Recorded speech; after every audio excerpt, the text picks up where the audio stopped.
Like, do we not remember what Sophie Cunningham did last season against the Fever? Like, people are talking about Kate, like obviously Caitlin Clark. Caitlin's going to complain to the referees, but it's always one of those situations where when it comes to complaining about refs, when it comes to all this stuff, like she's going to pick up, I think she's going to pick up 3 or 4 technical fouls. She's going to punch. She's probably going to, saying that over under 2, she's aware the problem is making adjustments. She's got people watching her back. And that's the thing. That is the thing. She has people that will take technical fouls for her. Do you guys not remember last year? She was about to be tossed from a game. I can't remember. It was the Seattle Storm, I think. It was right before she got hip checked by Kennedy Carter, where she was about to be tossed from the game because she got earlier on in the game. I think, did she get punched? I think she might have gotten punched earlier on in the game by Victoria Vivian. Yeah, she got punched by Vivian's, and then she was getting hacked the whole game. She got hit in the head a few times, and the referees weren't getting calls. And one time she caught a rebound and she got shoved out of bounds, and the referee didn't call a foul. And she's about to get teed up and tossed. And Christy Sides runs down and loses her shit at the referees. Make a video game-by-game prediction. Of course I'll be doing that. Of course. I'll be doing that live on streams as well. That'll be part of the live stream. Thank you for the $5, Douglas. Really appreciate that. But Sophie Cunningham is going to do stuff like that. Do we not remember what Sophie Cunningham did versus the Fever last year? I'm going to see if I can find the footage of it on Twitter. But there was a bit of a Fever Mercury brawl. I want to see what it was. But the Fever and the Mercury got into like a brawl last season. Okay, I can't find it. Just looking on Twitter. But yeah, here it is. Here is what happened last year. So this is, by the way, this is how many people got teed up in this scenario. So watch what happens here. There's 12 teams. Sophie Cunningham. So everyone's kind of in. It's highly competitive. Yeah. Nothing happens. So the Fever in a huddle. These players. Sophie Cunningham swings a blind elbow towards the huddle. Is that Temi? Temi tries to fight Natasha Cloud. Well, Natasha Cloud, in fairness, Natasha Cloud does start a bit, but it starts by Sophie Cunningham throwing a blind elbow towards the Fever bench.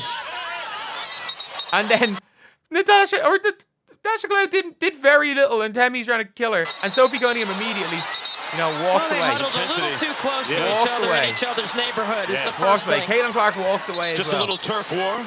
But you just know, that a person that could, and again, she actually got away with it, which is the funniest thing. She got away. She didn't get teed up. Copper got teed up, Wheeler got teed up, and Temi got teed up. And she goes and starts that. And that's the thing when it comes to Sophie Cunningham. If you just look, even it was Sophie Cunningham and Copper, like they were teammates.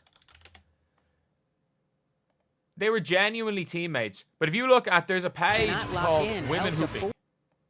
There's literally this page. It's an old YouTube page. And half of the stuff they show is just like technical fouls. There's highlights. There's everything. But on this page, half of their big posts, I'm not joking when I say this, it's just about brawls. There are so many Sophie Cunningham brawls on this page. Like, Sophie Cunningham literally starts constant fights on the floor. And that's what, like, the team has needed an enforcer. Sophie Cunningham is an enforcer. I don't care what anyone says, what anyone thinks. Like, Sophie Cunningham, it doesn't really matter. Sophie Cunningham and rookie Emily Engsler. This is Sophie Cunningham against the Fever. What did Sophie Cunningham do? And most of the time, Sophie Cunningham's going to be in the wrong. What did she do to Engsler? What did she do? That's nothing. That is nothing right there. But that's the thing. She's like, that is absolutely nothing, but no one's going to mess with Sophie Cunningham. And that's one of the important things for the Fever, is that when she's on the floor, nobody is going to mess with Sophie Cunningham. And like, again, she's gotten into it with some of the tougher players in the league. Like her getting into it with Kat Copper for an entire WNBA finals. Like, the two of them got into it. Ooh. And she's not somebody that you're going to want to play against. And that's the thing when it came to the Fever. The Fever were too nice last year.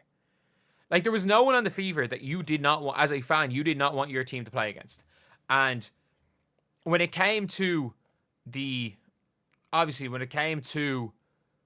playing against other teams. Like, if you were the Fever, you never wanted to play against, like, the Sun, because you don't know what Alyssa Thomas is going to do.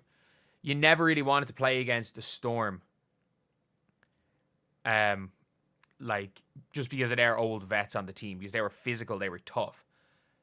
And now, like, the Fever have a player that other teams don't want to play against, for better or for worse. Like, Sophie Cunningham, again, she's like on that line between like ultra hyped and enforcer and being a dirty player. She kind of toes that line. Quite a lot of time she's over that line. Like, quite a lot of time. I don't think she's quite Alyssa Thomas level of dirty player, but like she's there or thereabouts. She's not Liz Cambridge level of dirty player, but she's not that far off.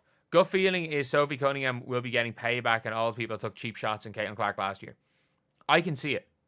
I can see that. Like, that's the thing with Sophie Cunningham is she's not going to let anyone mess with her. She's not going to let anyone mess with her teammates.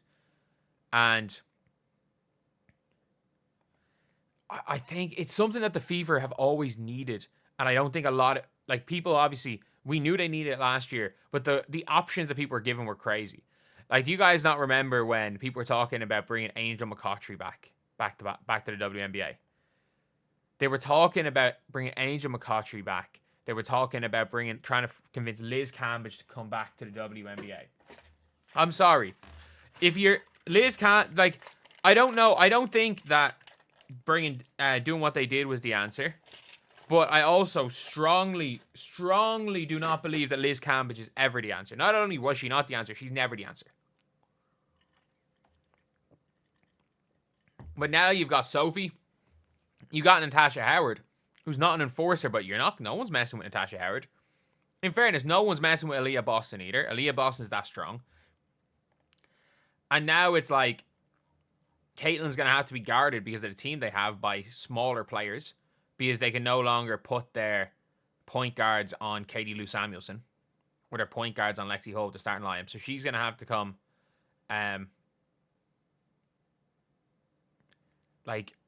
she's going to be guarded by smaller players, so she's not going to be physically getting bullied this year. But it's a big one. It is a big one. And Sophie Cunningham is such a perfect player because when you cannot mess with the Fever, they becomes infinitely harder to beat. As well as that, when you've got somebody who's a wind-up artist, so that they can see where the game's going. If the other teams are beating them, that they can try getting ahead of the other team's best player, which the Fever did not. Whatever about the Fever having like Temi, who could defend Caitlin and Aaliyah Boston, they didn't have someone who could get ahead of the other team's players, and it helps. It helps having an Alyssa Thomas. It helps having a Draymond. As much as sometimes you don't like them, like maybe not modern Draymond, but it helps having those type of players. It really does in a team.